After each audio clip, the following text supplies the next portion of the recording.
মহারানীপুর কপারটিলা এলাকার ডিএমপাড়া স্কুল সংলগ্ন রেল রাস্তার পাশে আমাদের কাছে একটা খবর আয়ে এখানে একটা হাতি ফিরে রয়েছে। তারপর আমরা আইছি দেখলাম হাতিটা ফিরে রয়েছে, ঠিকই মারা গেছে।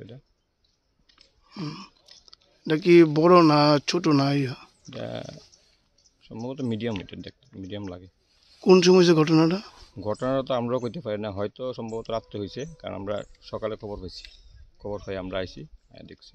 হাতির দলটি কোন দিকে আছে ওখানে? ওখানে আশেপাশে দল আছে, আমরা শব্দ পাইছি, আশেপাশে আছে। কতগুলো হাতি? দেখছি না ঠিক, জঙ্গলে আছে ওখানে। কতগুলো হাতি এই এরিয়াতে আছে মনে করেন? ওখানে 5-6টা তো থাকবোই। আচ্ছা, একটা হাতির দাঁত দেখলাম নাই। আমরা পাইছি না, আমরা অনেক খোঁজাখুঁজি করছি, পাইছি না। একটা আছে, একটা নাই। আপনার নাম? তপন শাহ, বিটিও বিষয় তেলিয়ামুড়া।